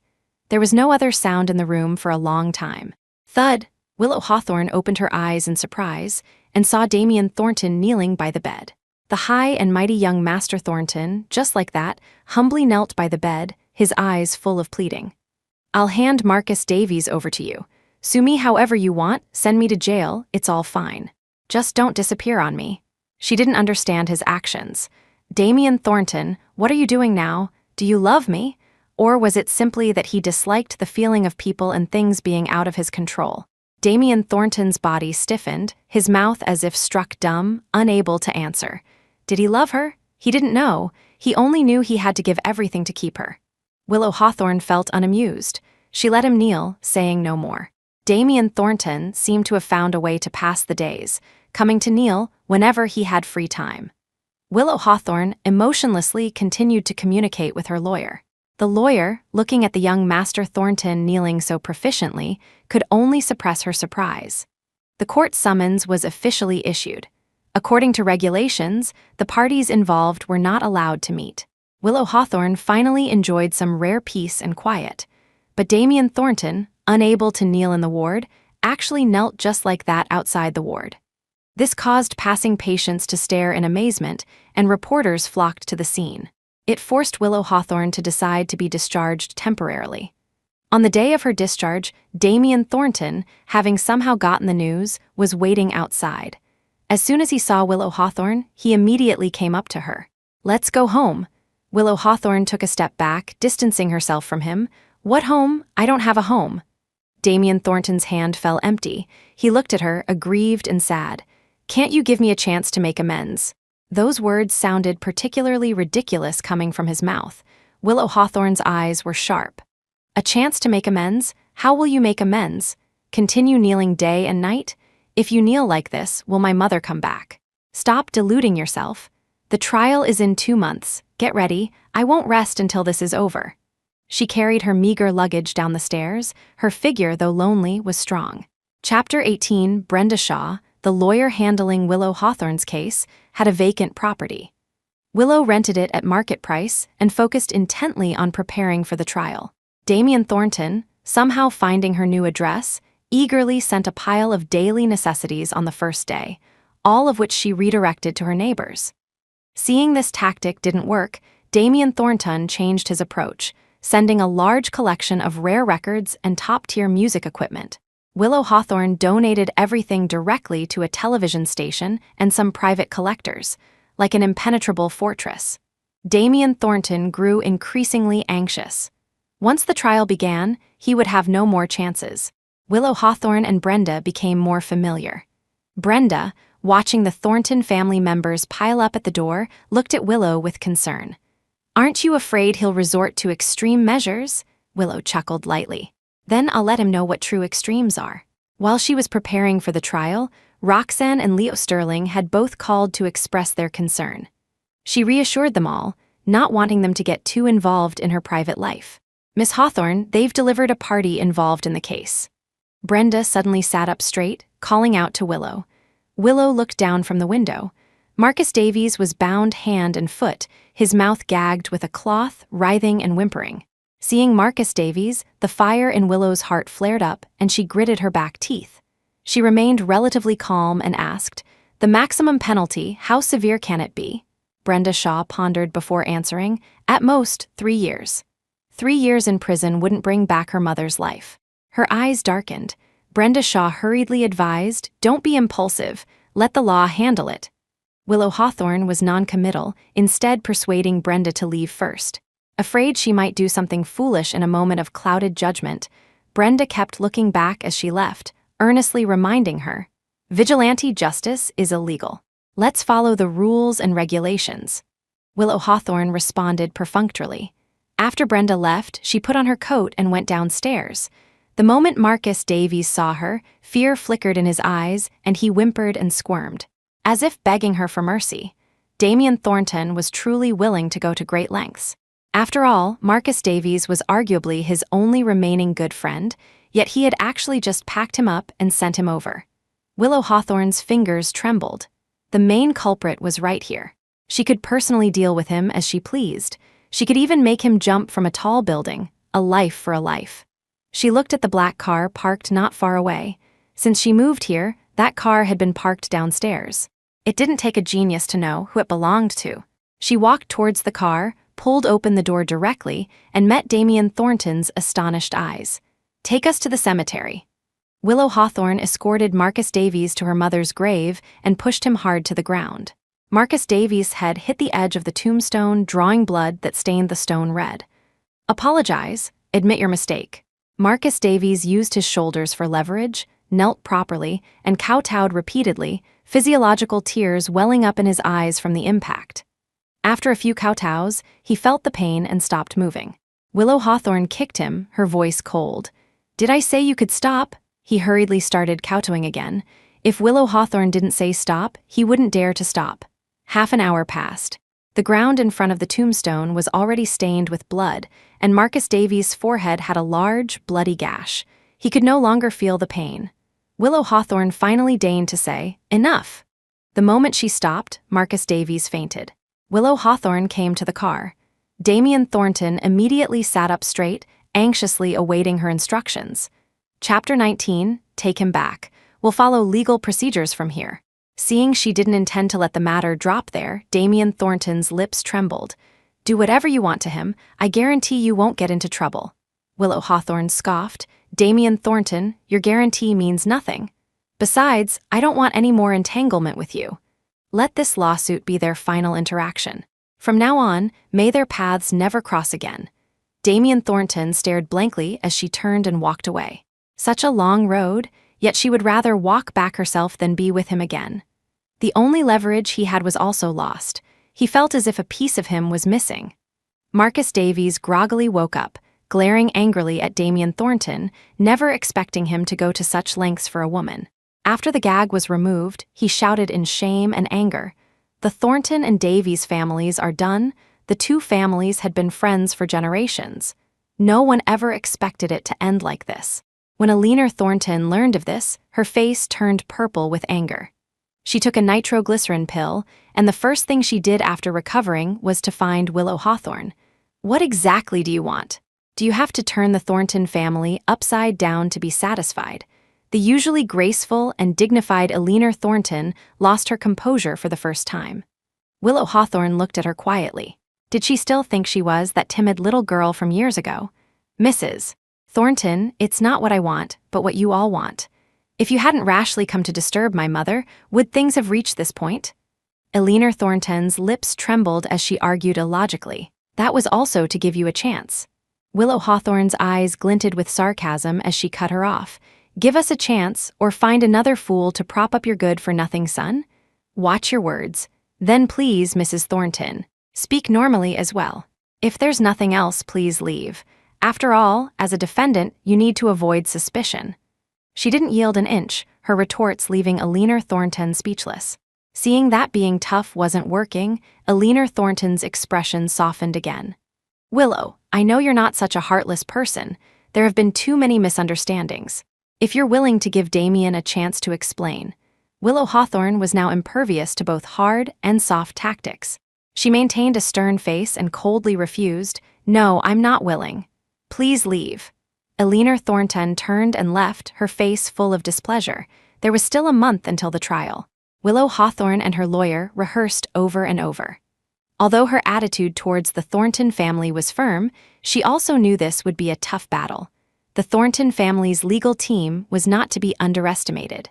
Damien Thornton quieted down for a few days, then started causing new trouble. He bought the apartment opposite Willow Hawthorne's. When Willow went out to take out the trash in the morning, she unexpectedly met his gaze. Seeing such a face first thing in the morning was bad luck. She went downstairs expressionlessly, but Damien Thornton followed her, stuffing a business card into her hand. The Thornton family's lawyers are very good. Your lawyer's qualifications might not be enough. You can ask him. Willow Hawthorne looked down. It was indeed a renowned law firm. Had Damien Thornton gone mad? Was he now teaching her how to fight against himself? But offered help was not to be refused. This time, she took the business card. Damien Thornton was very happy and smiled. I can also introduce you to other lawyers. Her face tightened as she refused. No need. Damien Thornton's happiness did not diminish. This was the first time in so long that he had spoken relatively calmly with Willow Hawthorne. Willow Hawthorne read the happiness in his eyes and frowned, puzzled. What on earth was he happy about? Chapter 20, Damien Thornton's excitement level rose, and he followed closely behind her. I remember we used to take out the trash together like this. You even said the osmanthus flowers in the complex smelled wonderful, and you wanted to make osmanthus tea. Willow Hawthorne replied expressionlessly, Yes, and you were busy rushing to see Sir Rena Sterling, impatiently telling me that if I had nothing better to do, I should study some recipes. He immediately fell silent. Had he really treated Willow Hawthorne like that in the past? An unspoken self-reproach welled up in his heart. He wanted to compensate. Let me take you to see the aurora. I know a place. Willow Hawthorne threw the trash into the bin and turned back to interrupt him. What place? The place where you watch the aurora with Sir Rena Sterling? Don't use these tactics to disgust me. Damien Thornton, you're an adult too. Let's part on good terms. Don't embarrass the Thornton family any further. She finished her sentences one by one. Damien Thornton's expression also crumbled step by step. He sensed that these were Willow Hawthorne's heartfelt thoughts. He watched her walk away in a daze, powerless to hold on. Willow Hawthorne had taken every precaution, fearing an accident before the trial. But an accident still occurred. This day, she was returning home from grocery shopping as usual, walking along an empty pedestrian street. The whine of an engine approached rapidly. By the time Willow Hawthorne realized it was coming for her, it was too late to dodge. The moment the speeding sports car crashed into her, she saw Marcus Davies' face in the car, and then Damien Thornton suddenly appeared before her eyes. Bang! After the deafening crash, she lost consciousness. Marcus Davies, hands trembling, called the police, then abandoned the car and fled. When Willow Hawthorne woke up, she felt as if her whole body had been run over by a large truck. There wasn't a part of her that didn't ache. Wanting to get up, she realized one leg was suspended high in the air. Her leg was covered in injuries. Her memory flashed back to the car accident scene. Had Damien Thornton rushed out to protect her, there were no familiar people around. Willow Hawthorne had no choice but to press the nurse call bell. After inquiring about her own condition, she couldn't help but ask, "The person who came with me. How is he?" The nurse answered matter-of-factly, "There's a risk of leg amputation. The doctors are doing their best to save him." Willow Hawthorne's mind went blank for a moment. Amputation? Would he have no legs then? Willow Hawthorne took out her phone and searched for news about the incident. Although the images were pixelated, the bloodstains were still shocking. Why on earth had Damien Thornton done that? She was completely bewildered. Marcus Davies, who committed the hit and run, was apprehended that same night. The Davies family wanted to protect him, but this time, the victim was young Master Thornton. The Davies family couldn't protect him even if they wanted to and sought to obtain the maximum leniency. Willow Hawthorne, limping on one leg, went to the hearing. Word by word, she accused Marcus Davies of his heinous acts, revealing the fact that Damien Thornton was still lying in a hospital bed, his life uncertain. Eleanor Thornton, for once, stood on the same side as her. In the end, Marcus Davies was sentenced to 40 years in prison. Marcus Davies was dissatisfied and cursed loudly in court. In a matter of a few sentences, he added another 5 years to his sentence. After the verdict was announced, Eleanor Thornton stopped Willow Hawthorne, who was about to leave. She hesitated, her brow furrowed with complex emotions. Willow Hawthorne had nothing to say to her and preempted her.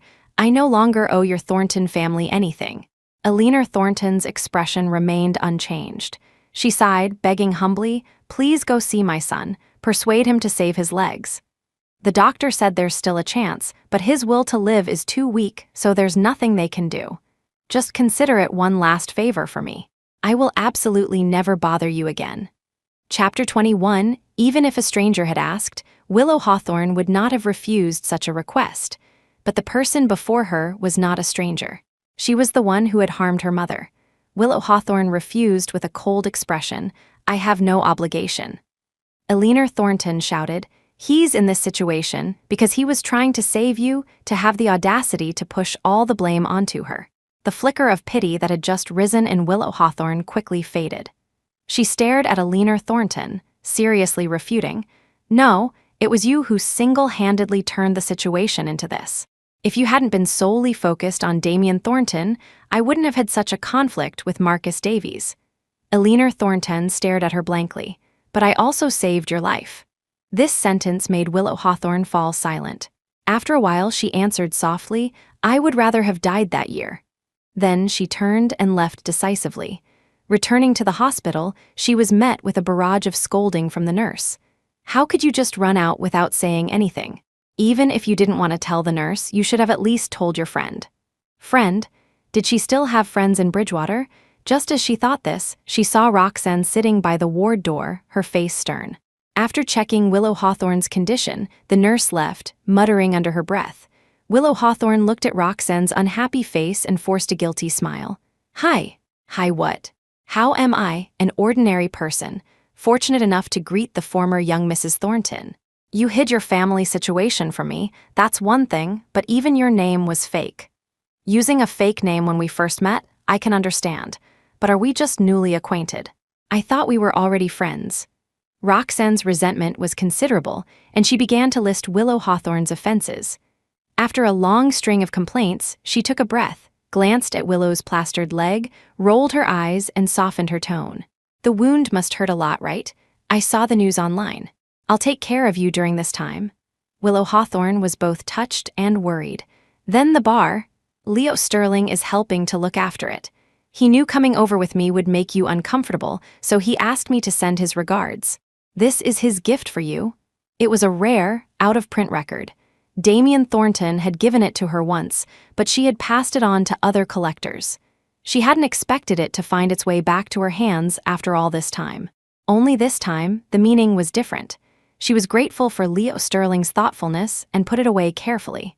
After Roxanne roughly understood her current situation, she asked, "Marcus Davies is already in prison. Are you still going to sue?" Willow Hawthorne paused at the question, but quickly regained her composure. "Sue, to give herself closure, and to give her mother closure."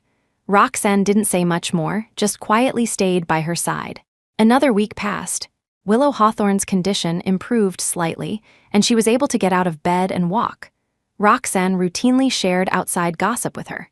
Damien Thornton refuses to treat his legs. Eleanor Thornton had a stroke from anger. Now the Thornton family is in complete chaos. No one knows how to clean up this mess. Willow Hawthorne listened calmly, noncommittally. Eleanor Thornton had a stroke. Damien Thornton might lose his legs, and the company's stock price plummeted. At the same time, news that Willow Hawthorne was suing the Thornton mother and son was suddenly sensationalized by interested parties, undoubtedly becoming the last straw that broke the camel's back. Eleanor Thornton was carried into Willow Hawthorne's hospital room. The once spirited and elegant woman now looked haggard, her hair lusterless. She tremblingly raised her hand, her facial expression contorted, already unable to utter a complete sentence. Chapter 22, even Willow Hawthorne's hardened heart softened with a pang of sorrow. She propped herself up and sat on the edge of the bed, patiently waiting as Eleanor Thornton managed to get out, one painstaking word at a time. Save his legs. The original was Jiu, Chi, Hui, a sequence of Chinese characters that didn't make sense. The context implies she's asking Willow to save Damien. Save his legs or save Damien makes more sense. I'll go with the implied meaning of saving Damien's legs as per the subsequent plot points. It was obvious what those words meant. Willow Hawthorne lowered her gaze without answering, merely asking the attendant beside her, "Will Mrs. Thornton be like this from now on?" The attendant nodded. She looked at Eleanor Thornton again and agreed, "I will persuade him to save his legs." Only then did Eleanor Thornton relax her hand. This was the first time Willow Hawthorne had stepped into Damien Thornton's hospital room. The smell of disinfectant was strong. A doctor was talking to him about something. He didn't look like a doctor from this hospital. Seeing Willow Hawthorne arrive, the doctor thoughtfully stepped out first. Damien Thornton had still been complaining about the doctor being long-winded, deliberately turning to one side to avoid looking at him. But the room suddenly fell silent. He turned his head and saw the person he thought about day and night standing quietly at the foot of the bed. "Willow," he sat up excitedly, then, remembering something, turned his face away. "I haven't shaved." Willow Hawthorne looked at the face she remembered, sometimes spirited, sometimes cold and indifferent, sometimes pleading pitifully, none of which resembled the current one, so decadent and lifeless, with a scruffy beard and sunken eyes. She didn't care. She pulled over a chair and sat by the bed. "Thank you for pushing me." Damien Thornton thought she was thanking him and quickly said, "Don't feel burdened. I did it willingly." Willow Hawthorne continued, "Back then, at the restaurant, if you hadn't rushed to save Serena Sterling and pushed me, I wouldn't have been completely crushed by the chandelier. At the celebration gala, if Marcus Davies hadn't said those jeering words into the microphone, I wouldn't have made up my mind to leave. So I want to thank you. At least you were a catalyst for my rebirth." Damien Thornton froze. The scenes from before flashed through his mind. Willow Hawthorne, covered in blood, crushed under the chandelier, he hadn't failed to see it.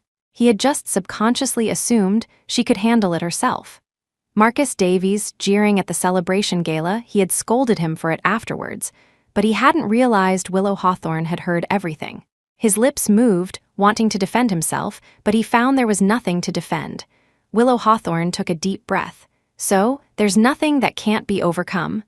You don't need to destroy your legs to show remorse. Having no legs represents nothing. I will neither forgive you nor look back. No legs just means no legs. It will make your life inconvenient, restricted everywhere.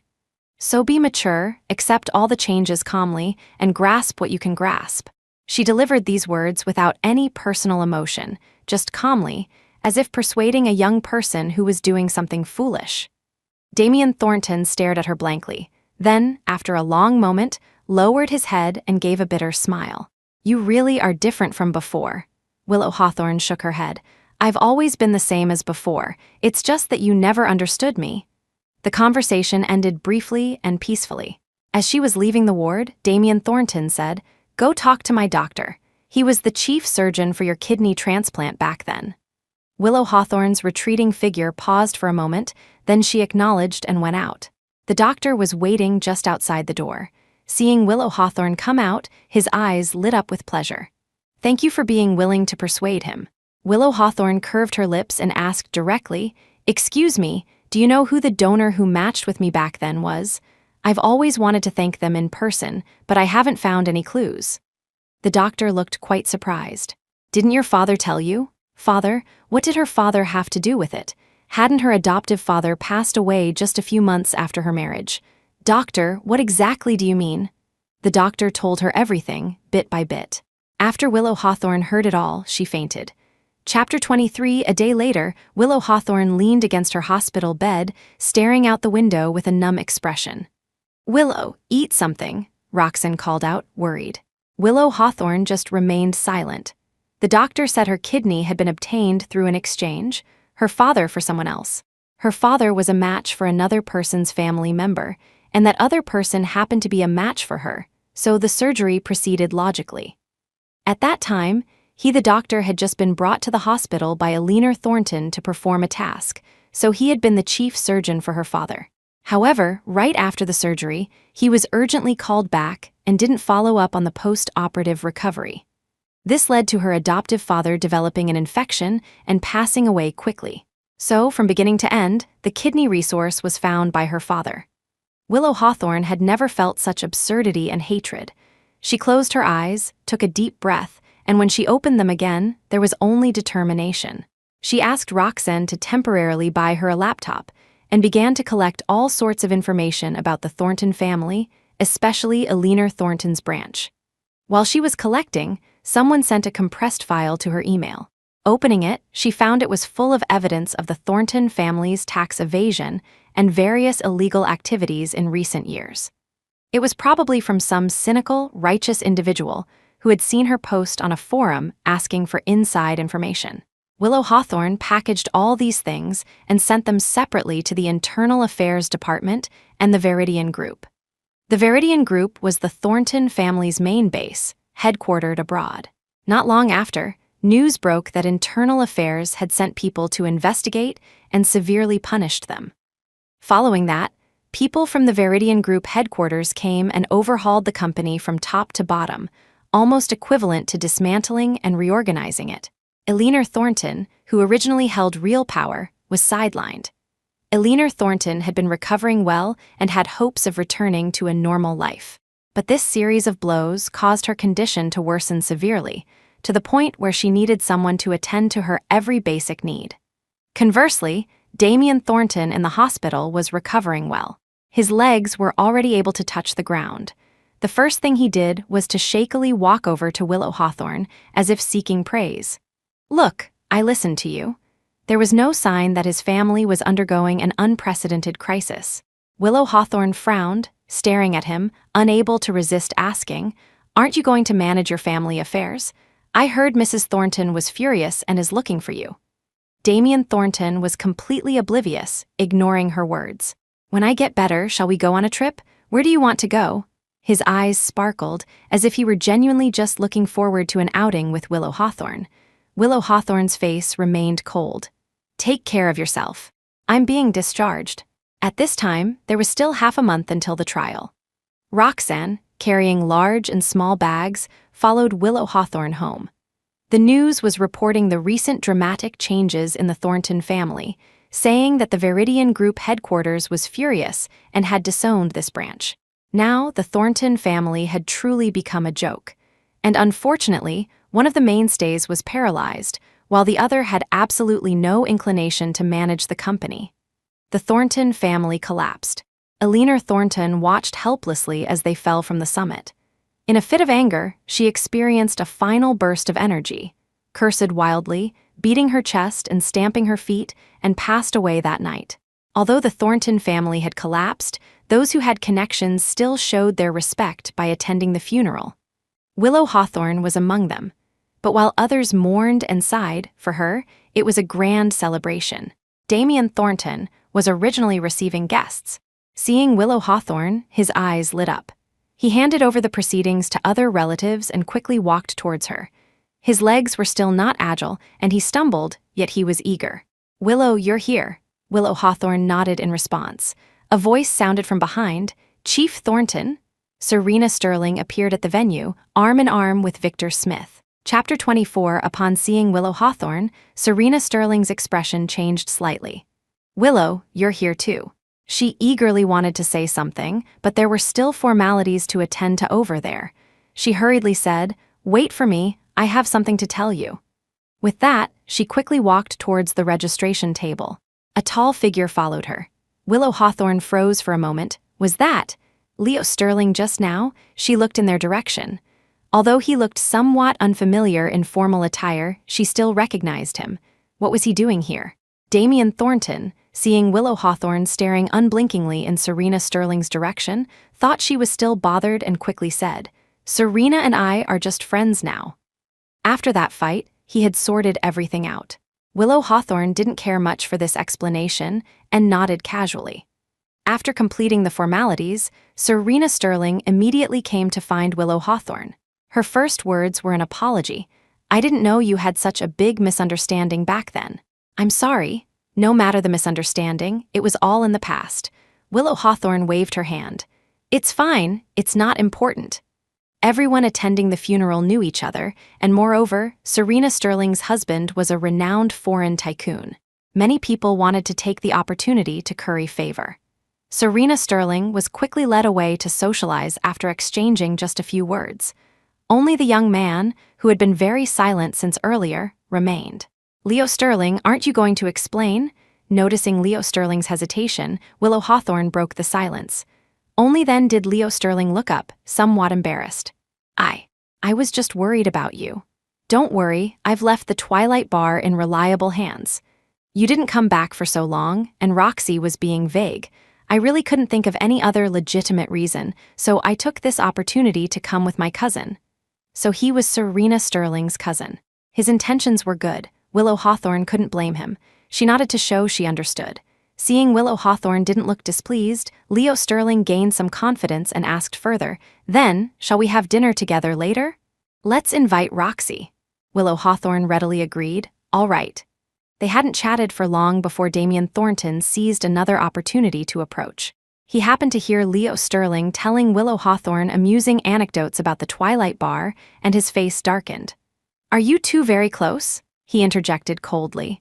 Willow Hawthorne looked at him speechlessly. "It's none of your business." Leo Sterling more or less knew about their entanglement and was already dissatisfied with Damien Thornton. Now, seeing Damien speak like this, he stood his ground, protecting Willow. "I'm talking to Sis Willow, what's it to you?"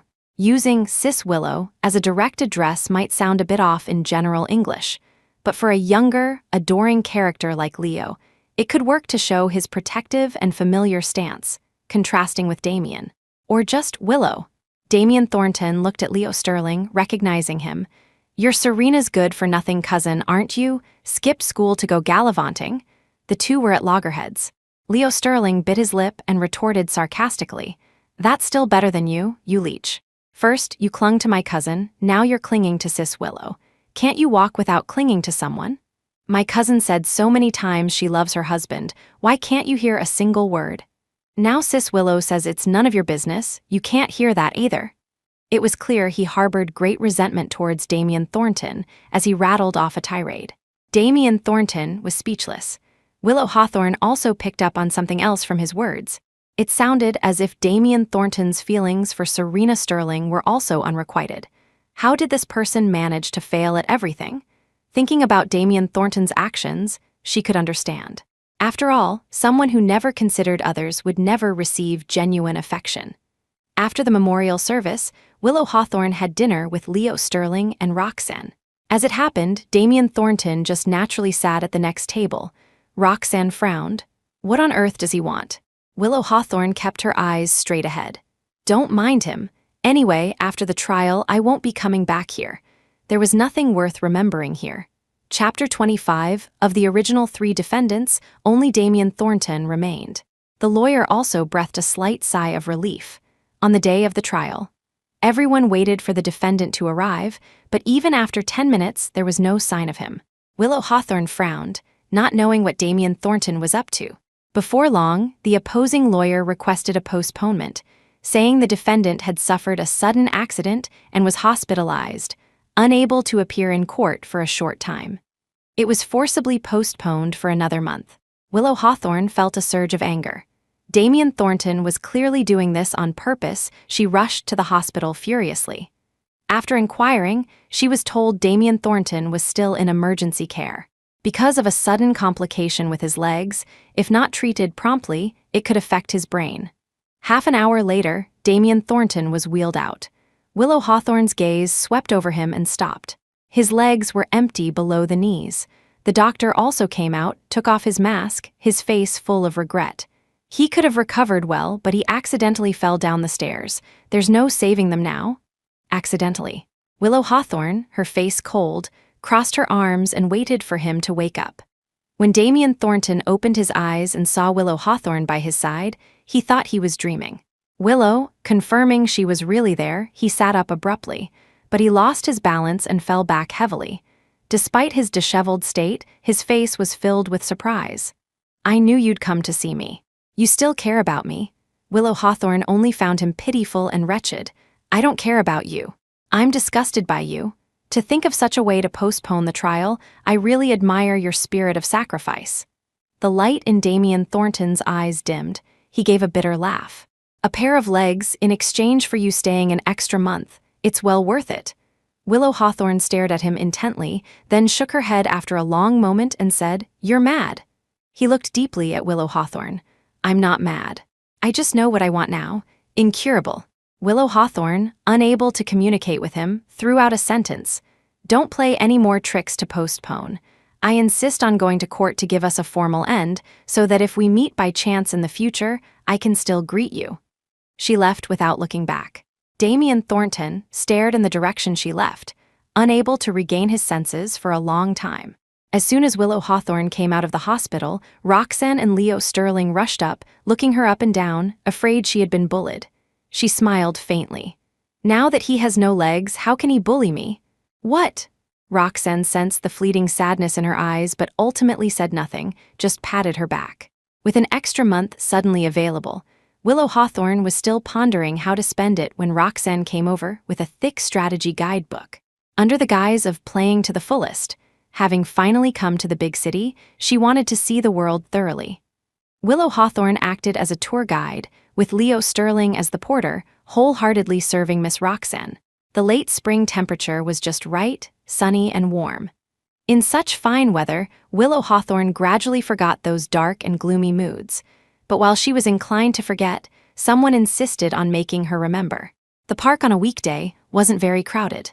Just as Willow, Roxanne, and Leo had found a suitable spot to set up their tent, they saw two people in the distance, one standing, one sitting. Standing was Damien Thornton's secretary. Sitting was Damien Thornton, in a wheelchair. She didn't want this peaceful space disturbed. She whispered to Roxanne, "I'll go over there for a moment."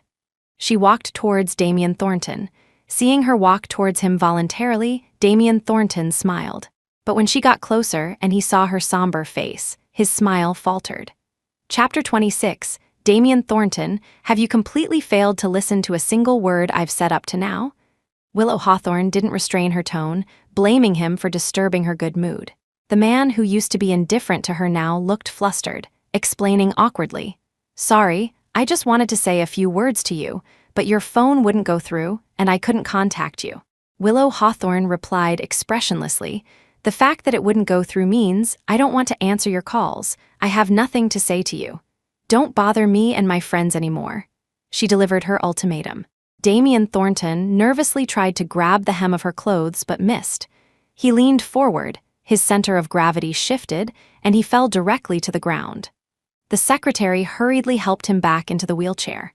His clothes were stained with mud and dust from the ground, but he only cared about trying to make Willow Hawthorne stay.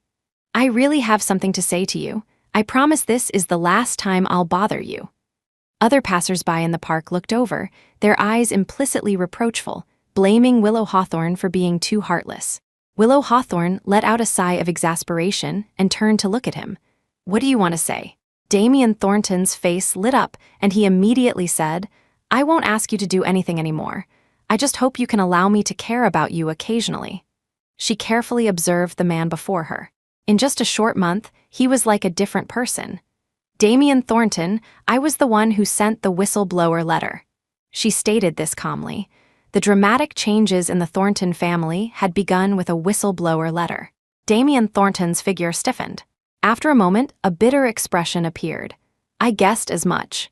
He had personally sent her that information. His intention was to test whether she still had any feelings for the Thornton family, for him. It seemed, as she said, there really were none. Willow Hawthorne didn't delve into the meaning of his words, instead asking, "You guessed, and you can still say what you just said. We were never on the same path. Don't keep pestering me. Our fate together ended long ago." Damien Thornton's throat moved, his expression pained. "When did it end? You did love me, right?" She didn't know why he was so fixated on this answer, but Willow Hawthorne could now face it calmly. "Yes, I liked you. But on our first wedding anniversary, when you were with Serena Sterling watching the aurora, I knew it was impossible between us. One must know when to cut losses in time, to stop at the right point. I understand this principle very well. I hope you understand it too." Saying these words, her tone actually became much more magnanimous and relaxed. "I've moved on. You should also make a formal farewell and start a new life." Damien Thornton gave a hoarse laugh and shook his head.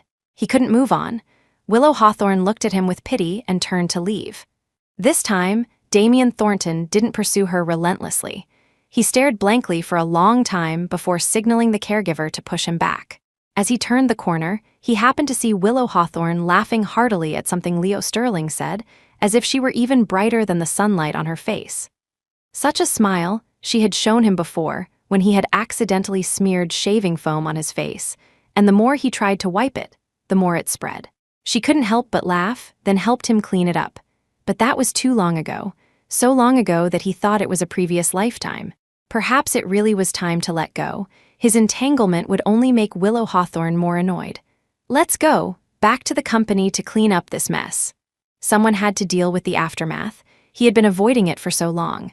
Now it was time to take responsibility. The Thornton family went bankrupt and was liquidated. All that was left for Damien Thornton was a small enterprise and that large penthouse. It was said that he had exchanged company shares for the penthouse, claiming it was very important to him.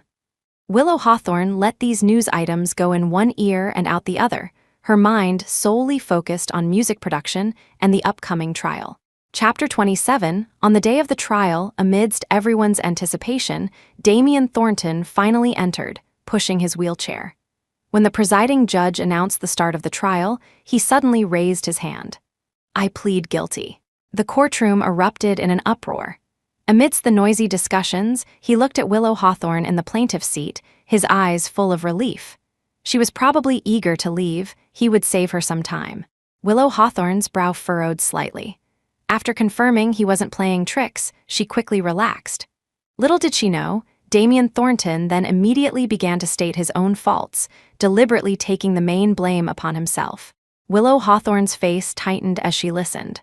What was he doing? He hadn't done those things he was talking about, but Marcus Davies had. So, in the end, he was convicted and sentenced to 2 years. The sentence was pronounced on the spot. 2 years of imprisonment. But Willow Hawthorne had only expected at most 6 months of labor reform, especially since Damien Thornton was now considered disabled. As he was leaving the courtroom, he passed by her, his expression relaxed. "Don't blame yourself. I need 2 years to forcibly get used to not looking for you." Willow Hawthorne was speechless. The media reported and hyped the matter extensively, and the affair came to a dramatic close. Willow Hawthorne stood at the station, looking at the large words Bridgewater. A complex mix of emotions welling up in her heart, finally dissolving into a light sigh. She returned to the small city with Roxanne, while Leo Sterling continued his studies abroad. While the Twilight Bar was booming, an old professor, Professor Alastair Finch, approached Willow Hawthorne, insisting on taking her for further studies and releasing her records. With Roxanne's encouragement, Willow Hawthorne bravely tried and was exceptionally admitted to the top academy. When Professor Finch found her recommendation letter from years ago, he exclaimed that it was indeed fate. 2 years passed in a flash. Willow Hawthorne graduated early with excellent results and smoothly entered the National Theatre, becoming a deputy principal musician at a young age. Leo Sterling also completed his studies, becoming a cellist. Occasionally, the two would get into heated discussions about music, and their relationship grew closer amidst the arguments. It was time for Martha Hawthorne's death anniversary again. Willow Hawthorne booked her ticket back to the country early. She hadn't been back for 2 years. Firstly, time was tight and her coursework was heavy. Secondly, her life was currently centered abroad. Now that she had finally graduated, her schedule was more flexible. This trip back was also to take out her adoptive parents' ashes. She planned to settle abroad permanently. After settling in her seat, she took out a yellowed notebook. This was her only memory with her adoptive parents, recording ordinary, trivial things like bringing groceries and buying medicine. Now they had all become her immensely precious memories. "Miss, excuse me, is this seat taken?" Willow Hawthorne looked up and saw Leo Sterling, her lips curving. "You're going back too?" Leo Sterling sat down familiarly. "Yes, I was just worried someone might be lonely on the way." His eyes flickered, concealing his true purpose. The plane landed. Willow Hawthorne handled all her affairs according to plan and then made a special trip to pick up Roxanne. Roxanne had had enough of running the Twilight Bar and had just closed it, so she naturally sought refuge with her good friend. After everything was taken care of, Willow Hawthorne's last remaining ties in the country were all taken away with her. The three of them planned to travel along the coast, island hopping, on their way back to their place of residence. Before departing, Willow Hawthorne received a phone call, but the other side didn't speak, hanging up after about 10 seconds. The caller ID showed Bridgewater. Leo Sterling immediately sounded the alarm. This was exactly what he had feared, which was why he had specifically returned. Willow Hawthorne stood blankly for a moment, then went to a place selling postcards and solemnly wrote down 8 words. "Mountains high, waters far, may each be well." There was no signature or recipient, only an address. She didn't need a reply. The plane's tail drew a long white line across the sky. Her life was still vast and wide. By the riverside in Bridgewater, Damien Thornton sat before the floor-to-ceiling window, repeatedly caressing the postcard, then carefully placing it in a photo frame, framing his few precious memories and also framing the rest of his life. The end